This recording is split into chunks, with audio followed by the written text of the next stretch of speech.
Un jour après les frappes ukrainiennes sur l'un des plus grands complexes pétroliers de Russie, Moscou a lancé plusieurs attaques à travers l'Ukraine. 4 pompiers qui luttaient contre un incendie ont été blessés et transportés à l'hôpital après avoir été la cible d'une attaque de drones russes dans la région de Tchernihiv. Dans la région de Soumy, au moins 12 personnes ont également été blessées, dont une dans un état critique après une salve de missiles russes. 9 autres personnes ont aussi été blessées à Kramatorsk dans la région de Donetsk après que la Russie a frappé le centre-ville avec 3 bombes guidées.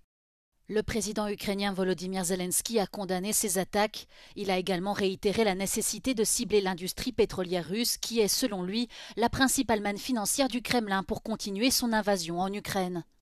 Найбільш ефективні санкції, які діють найшвидше. Це вогонь на російських нафтових заводах, на їхніх терміналах, нафтобазах. Суттєво обмежили російську нафтову галузь. І це суттєво обмежує війну. Un jour avant que l'Ukraine ne frappe l'une des principales installations pétrolières de Russie, plusieurs médias russes ont rapporté que le prix du pétrole avait augmenté ces dernières semaines. Ce dimanche, le président américain Donald Trump a également appelé les alliés de l'OTAN à cesser d'acheter du pétrole russe sous peine de sanctions.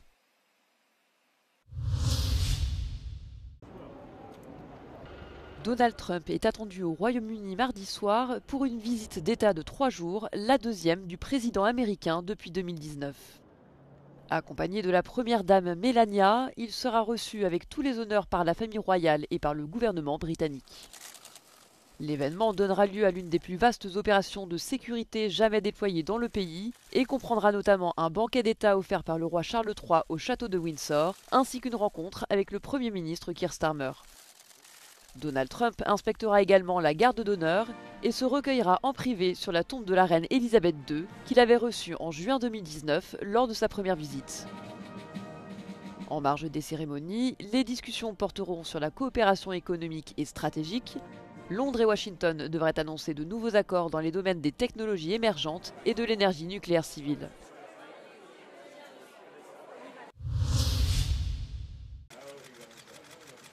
Le Premier ministre grec a rencontré le président du Conseil européen lors de la tournée officielle d'Antonio Costa dans les capitales européennes. Le Premier ministre grec Kyriakos Mitsotakis y a salué la Pologne pour la défense de la frontière orientale de l'Union. À propos de la guerre en Ukraine, il a exprimé son soutien aux pourparlers menés par un front commun composé de l'Europe et des États-Unis. Le Premier ministre grec a tout de même souligné la nécessité de financer des programmes de défense communs dans l'Union et l'autonomie stratégique de l'Europe en envoyant un message clair sur la participation des pays tiers au programme SAFE. Σε ό,τι αφορά τώρα την συμμετοχή τρίτων χωρών σε αυτήν τη νέα αμυντική πρωτοβουλία της Ευρωπαϊκής Ένωσης, η δικιά μας θέση είναι σαφής ότι σε μια ευρωπαϊκή αρχιτεκτονική άμυνας δεν μπορούν να μετέχουν χώρες οι οποίες απειλούν ακόμα με πόλεμο μέλη της Ένωσης. Είναι, πιστεύω, στο χέρι τους να οικοδομήσουν καλές σχέσεις με την Ευρώπη, αλλά αυτό προϋποθέτει και έναν σεβασμό των αρχών της. Parallèlement, il a évoqué une autre menace pesant sur les frontières extérieures de l'UE, l'immigration clandestine.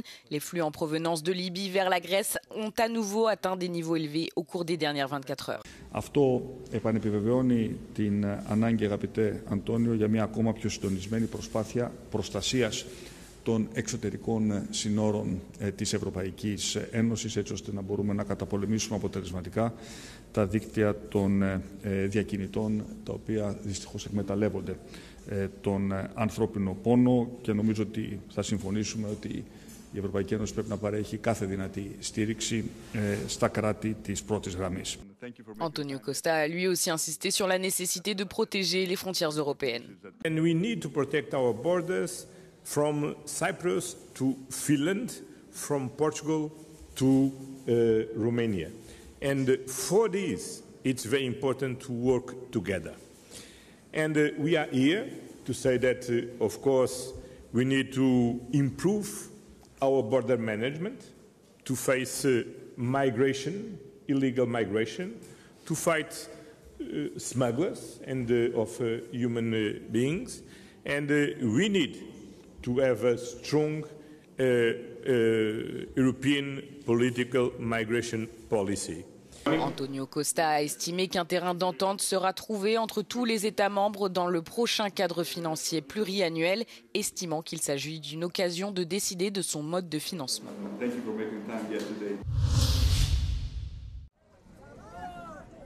La réduction de l'aide étrangère empêche les Nations Unies de soutenir tous les rapatriés afghans vulnérables. Rien que cette année, 2 millions d'Afghans sont rentrés dans leur pays depuis l'Iran et le Pakistan voisins. 2 pays qui ont récemment intensifié leur retour, voire leur expulsion forcée. Ces rapatriements massifs mettent à rude épreuve une aide humanitaire déjà très sollicitée dans ce pays récemment frappé par un séisme particulièrement meurtrier. We had to make quite difficult decision to deprioritize when we have so much needs in the country, and this is even before the earthquake and the large returns that we did not foresee from both Iran and Pakistan. So it's a quite serious situation. For example, in terms of the returns, when in 2023, when we had about 1 million people who returned from Pakistan, we were able to assist almost everyone with immediate assistance. Now, we can barely assist 20 to 30% of people who meet the vulnerability criteria. De nombreux Afghans rentrent dans leur pays complètement démunis et ont besoin urgemment d'un abri et d'un emploi pour reconstruire leur vie. La situation est particulièrement difficile pour les femmes, dont les droits sont de plus en plus restreints par les talibans. Le choc culturel peut être brutal pour les jeunes Afghanes qui ont bénéficié d'une éducation scolaire durant leur séjour à l'étranger.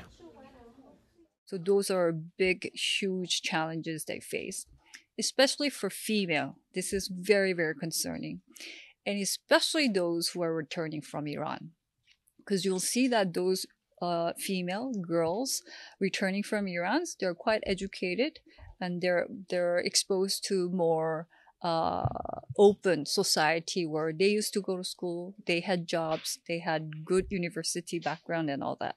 So when they return, it's very anxious, very uncertain, and adapting to an Afghan society where you have no freedom for work and education is a huge challenge that they must adapt to. Sous l'impulsion de Donald Trump, les États-Unis ont réduit de plus de 1,7 milliard de dollars leur aide à l'Afghanistan cette année, obligeant une cinquantaine d'agences à suspendre partiellement ou totalement leurs activités. D'après l'ONU, cette réduction de l'aide pourrait condamner à mort des millions de personnes.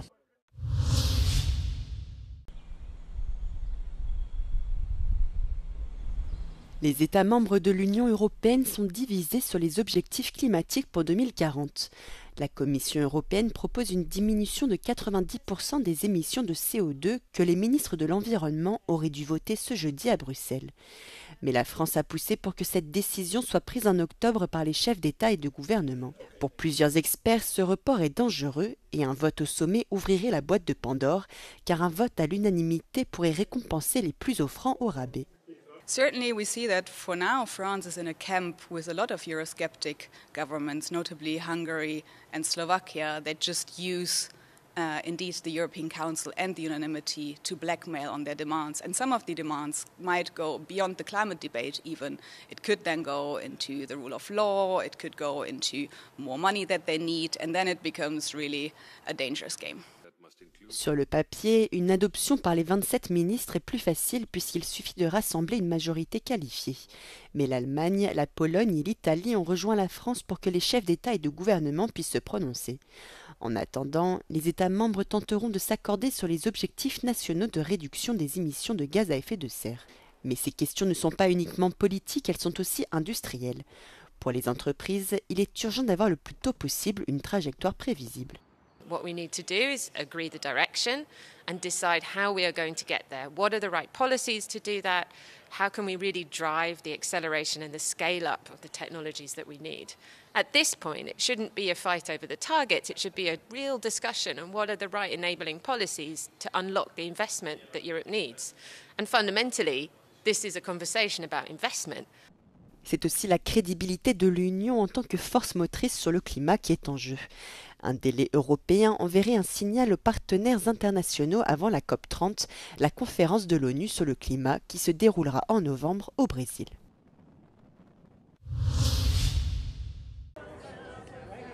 Elle avait reçu un accueil dithyrambique lors de sa diffusion sur Netflix. Succès renouvelé ce dimanche pour la série britannique Adolescence, lors de la 77e édition des Emmy Awards.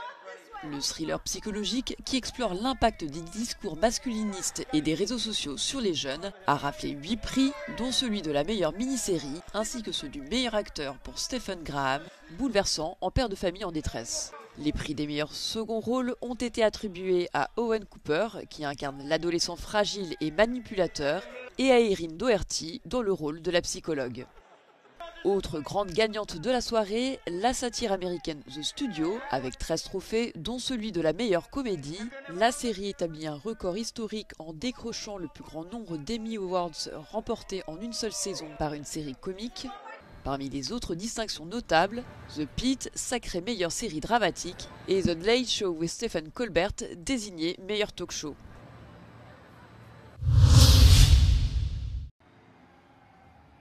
La boxe britannique a perdu une de ses légendes. Ricky Hatton a été retrouvé mort à son domicile à Manchester.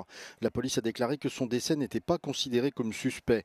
Âgé de 46 ans, l'ancien champion du monde des poids légers et des poids welters était l'un des boxeurs les plus populaires de l'histoire britannique. Hatton s'était retiré des rings en 2012 après 45 victoires et 3 défaites. La nouvelle intervient 2 mois après avoir annoncé qu'il ferait son retour à la boxe en décembre.